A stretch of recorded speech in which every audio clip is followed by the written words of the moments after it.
Can you feel that? It's sort of like that uneasy feeling in the pit of your stomach when you're at the crest of a roller coaster and you're about to plummet down to its lowest point possible. That's kind of where we're heading. Now, part fours of major horror franchises have been home runs for Nightmare on Elm Street, Friday the 13th, and Halloween 4 is still one of my favorite movies. What does Texas Chainsaw Massacre have in store for us with the 1994 version? Let's talk about it.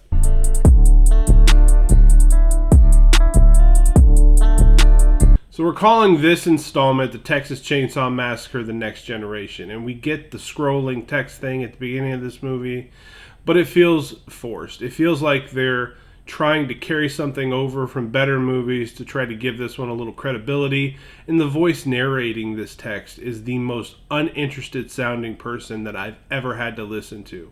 Now, I'll give them some points. They start this movie off at a high school prom, and that's unique compared to how the previous installments had begun. But every one of these high school students, they look like they're in their 30s, they're day traders, they're not teenagers, and nothing that they do here convinces you of such. So Heather's our popular girl to start this movie off. She catches her boyfriend Barry making out with another girl at this dance. Naturally, she doesn't take too kindly to such a thing, hops in a car, speeds away. Barry's able to get in with her, and they discover two of their other friends in the back seat, one of which is played by Renée Zellweger. This is what we have for our core group of body fodder for this movie. So Barry might be one of the worst and most goddamn annoying characters in horror movie history.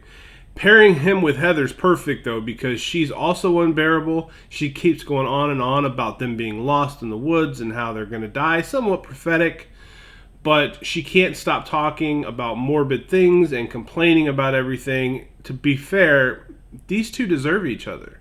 They end up getting lost out there on the treacherous Texas roads and wind up colliding with another vehicle. Now, once the driver of this other vehicle steps out, he immediately faints. Now, I don't know that it's ever said in this movie. My belief was this guy had just escaped exactly what these other group of kids was speeding towards. So there they are, middle of the night. Now they've got a body that they need to do something with because this kid's just passed out on them. Their car's wrecked, and they got to figure out a way to get some help over there, get a hold of the authorities somehow. And this is way before the day of cell phones. The kids wind up stumbling upon a trailer being used as a realtor's office, and the realtor in question, who just so happens to be there in the middle of the night, this realtor comes off as extremely helpful, also an extreme exhibitionist, because she winds up flashing a heckler that's driving by her office before she decides to call someone named Velmer specifically to come and help these kids from the prom. This is where the horror gods smile upon us, because Velmer, although it's not a very well written role, is played somehow by Matthew McConaughey. Stop, you're scaring me. Scaring you? You're not scared. You don't know shit about being scared, little girl. Not yet. You aren't scared? That Matthew McConaughey in a Texas Chainsaw Massacre movie. I couldn't believe it myself. As he does with every movie, he chews this thing up. I mean, he's playing a hillbilly, apparently part of the Sawyer clan. He's got a mechanical leg or some sort of apparatus on his leg that is controlled by remote controls. I really thought that was strange. It's a little entertaining towards the end, but you could give him anything to do and Matthew McConaughey is going to kill it. And this movie is no exception. You think I give a goddamn what happens to you? Are you letting me go? You figured out it's your goddamn line. It was enjoyable for me to see a lot of this movie taking place in the woods because I'm a Friday the 13th guy, and anytime somebody's running and screaming and, evading for their life in a wooded area, I think of Jason Voorhees. That being said, can somebody please explain to me why, if you are being chased after by a vehicle and you're in the woods, why you stay on the main path where the vehicle can follow? Why wouldn't you just duck into the woods where there's trees and the vehicle can't possibly pursue, at the very least at the same speed? Naturally, the kids wind up getting separated. Our annoying couple happens upon the shittiest house in the middle of nowhere in the middle of the night, and they make the decision to pound relentlessly on the front door in hopes of somebody being helpful to them. That's a recipe for disaster. And then, after all that, they decide to split up. Have they never seen one of these movies? Can I go ahead and say something that anybody that's ever watched this movie is probably already thinking? Leatherface looks really, really terrible in this film. Now, I can't tell you with honesty what a mask made of human flesh would look like, but what he's wearing in this film looks like the cheapest knockoff, run-of-the-mill Dollar General offerings that anybody could ever buy for one of their children on a Halloween night. I mean, they did not do this killer justice with this movie.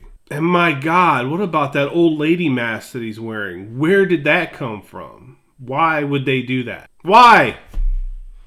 And can you really sneak up on someone with a chainsaw? I mean, how does that work? Major, major kudos to Renée Zellweger's character Jenny for the chase scene in this one when she first meets this knockoff Leatherface. She gets pretty creative in ways to try to get away from this guy. Ultimately, of course, she does not. But I found it one of the more entertaining parts of the film. There's also a really nice callback scene here to when Jenny's able to put a little bit of distance between her and the knockoff Leatherface, and she winds up back at the realtor's office where she had just been. And the realtor, we find out, is actually part of this new Sawyer clan. Really cool. It reminded me of Sally Hardesty in the first one when she winds up at the gas station and she thinks the old man's going to help her. It turns out that he's actually the cook and he's a member of the family. He's just going to take her back to Leatherface. We come to find out that Velmer is apparently Leatherface's brother, and I'm not really sure I see the resemblance, but I will say we get a scene here. We get that glorious dinner table scene that we get in all these movies. But in this scene, Leatherface dresses like a woman or like a lot lizard that you would see at a truck stop somewhere. And I don't know why they made this decision, but I can't help but feel like they are further devaluing one of horror's best, most terrifying characters. I mean, I don't understand how you put Leatherface in a dress. They gave him fake boobs. I don't know what the hell they were thinking. But this was a serious letdown. And for those of us who really enjoy the Texas Chainsaw Massacre and sort of the story behind it and the characters, this was a major slap in the face. The whole movie was rough, but the ending was dreadful. We get some sort of politician or bureaucrat shows up and he's into some weird stuff. He's aware of what the Sawyer families are doing somehow. I don't know how they got Matthew McConaughey and Renée Zellweger to sign on for this movie. I'm sure it was early in their careers. But nothing was saving this movie. Not with the way it was written, not with the way it was shot, not with the way Leatherface was portrayed. I mean, Matthew McConaughey is very entertaining here. Renée Zellweger is tremendous. She's beautiful, and she really plays off that damsel in distress. But my God, this less than ages gracefully. This, if I could give it a negative, I probably would. I gave it a 1.5 only because Matthew McConaughey is worth watching, and if this doesn't show people out there that he can do anything, then you're not paying attention to good acting, because he was tremendous. Renée Zellweger was good. They're the only reason this gets a score at all. This will never be watched again. I remember watching this movie and thinking, this is where this franchise dies. There's no coming back from this movie. And luckily, I wound up being wrong, but we'll get to that when we get to that. This is Aging Gracefully. I'm Matthew Essex. I'll see you on the other side.